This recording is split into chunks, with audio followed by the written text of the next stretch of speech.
NIM 1903095. Saya mahasiswa fisioterapi Widya Husada Semarang dari kelas Akfis 1B.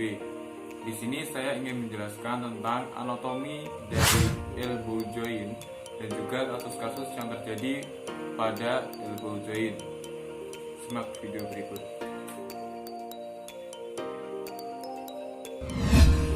Baik, yang pertama adalah anatomi dari elbow joint. Nah, tulang yang ada di elbow joint yang pertama adalah tulang humerus bagian distal, dan juga ada tulang radius dan juga tulang ulnar. Ya. Lalu yang kedua ada yang namanya arto atau sendi. Nah, sendi di elbow joint itu ada 3. Yang pertama adalah humero-radio-ulnar joint. Ya, humero-radio-ulnar joint yaitu tulang humerus dengan tulang ulnar. Lalu ada humero-radial joint antara tulang humerus dengan tulang radius.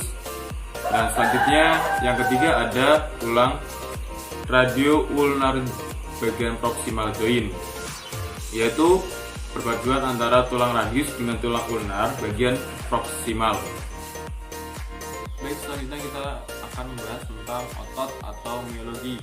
Miologi daripada elbow joint, ya, yang pertama kita tambah anterior terlebih dahulu. Di sini kita dapatkan musculus bicep brachii. Lalu di bawahnya ada musculus brachialis. Kita dapatkan ketika kita mengontraksikan seperti ini, atau yang bisa disebut fleksi elbow. Otot tersebut akan berkontraksi, lalu kita bisa mempalpasinya. Nah, selanjutnya di lengan bawah di sini ada musculus pronator teres. Di bagian sini, ya, ada yang namanya musculus flexor carpi radialis. Dia melintang menuju tulang radius. Di bawahnya lagi ada yang namanya musculus palmaris longus. Nah, lalu di bagian sini, bagian tengah sini ada kita dapatkan otot besar yang namanya musculus flexor digitorum superficialis. Nah, lalu di bagian sini, di sini ada yang namanya musculus pronatus quadratus. Nah, di atasnya ada otot yang namanya musculus pollicis longus. Nah, kita tampak posterior. Nah, tampak posterior kita dapatkan otot. Nah, bagian sini ada yang namanya otot tricep brachii. Ya. Lalu di sini ada yang namanya otot musculus brachioradialis. Lalu di sini ada otot yang namanya musculus extensor carpi radius longus. Dia menuju ke bagian radius ini. Nah, lalu di sini di sebelahnya ada yang namanya musculus extensor carpi radius brevis. Nah, di bagian sini di dekat carpi radius longus ada musculus anconeus. Ya. Lalu di bagian sini lateral ada yang namanya musculus extensor carpi ulnaris. Baik, selanjutnya adalah kasus di elbow joint. Nah, yang pertama di kasus elbow joint ada yang namanya tennis elbow atau biasa dikenal dengan epicondylis lateralis. Nah, biasanya jika ada kata is itu artinya ada inflamasi. Namun di sini malah karena adanya degenerasi dari angiofibroblas atau kolagen-kolagen yang tidak beraturan. Nah, tennis elbow manifestasi gejalanya itu karena adanya robekan-robekan mikrotik pada ekstensor tendon. Nah, di sini ya, tepatnya di sini ada M extensor carpi radialis longus. Di sini ada M extensor carpi radialis brevis.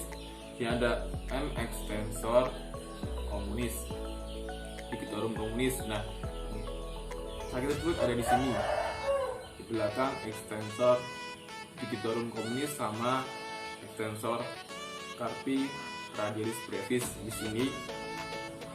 Nah, biasanya itu karena akibat gerakan ekstensi yang berulang-ulang. Baik, yang selanjutnya adalah golf elbow syndrome. Nah, golf elbow syndrome adalah peradangan atau iritasi yang terjadi di tendon di mana ada jaringan fibrosis antara otot dan juga tulang. Nah, tepatnya di sini di dekat medial epicondylus medial ya. Ini ada tendonan. Itu biasanya terjadi golf elbow syndrome. Nah, ciri khasnya yaitu biasanya ada bengkak lokal pada sendi tersebut. Nah, biasanya bengkak lokalnya bisa terjadi di kulit maupun jika disentuh. Nah, akan terasa nyeri jika di sendi ini terkena tekanan atau kontraksi.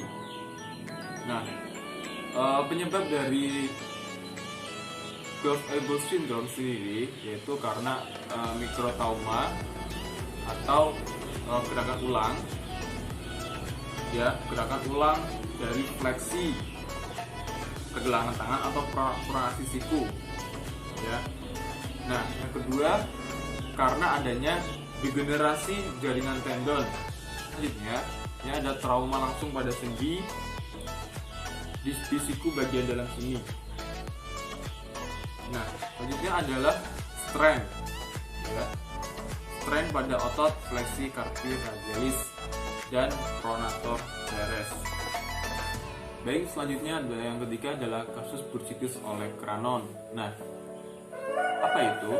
Nah, bursitis oleh Cranon adalah inflamasi atau peradangan yang terjadi di kantung cairan sendi atau biasa disebut dengan bursa.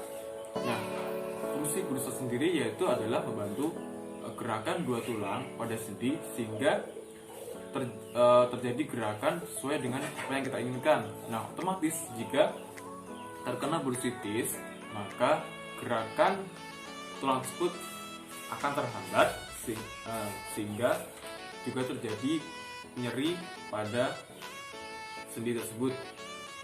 Nah, biasanya penyebabnya adalah kita sering bersandar dengan menungku pada sendi tersebut atau pada bursa tersebut.